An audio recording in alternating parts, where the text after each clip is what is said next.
Drawing a line using this method is a fairly common carpentry trick or woodworking trick. It isn't 100% accurate, but the things that you do this for, it doesn't have to be. And really the biggest downside is that you may get a splinter. There is another method that uses the edge of the tape rather than your finger, and you use the lock on the tape measure itself to lock the blade in place. But like everything else that takes longer or takes more steps to do, you tend to forget about the risk of getting a splinter and use the faster method instead. Almost every time I draw a line like this, I think about ways that I could try to solve this problem, and this is my favorite so far. I'm starting with a scrap of sheet metal, and I'm going to mark the width of the tape on it to begin with, and then I'm going to draw lines on it so that it is a T shape.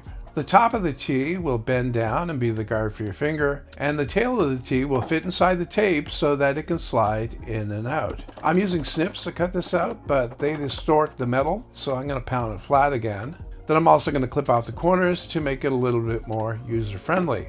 And speaking of user-friendly, it needs to have smooth edges rather than sharp, jagged edges, so I'm going to get out a file and clean those up.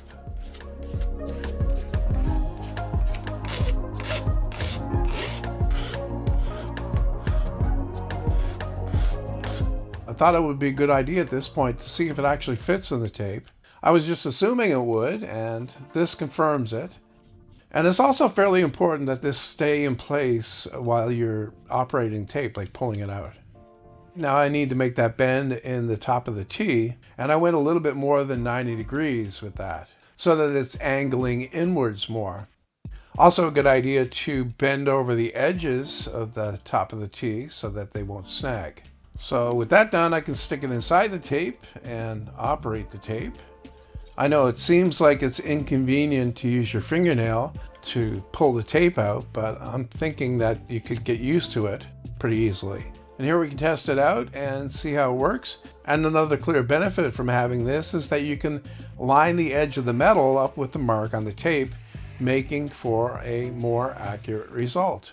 Ideally, this thing would be built in so that there would be something inside there that would allow it to move back and forth. And when you push it all the way in, it would click and stay in there until you pull it out again.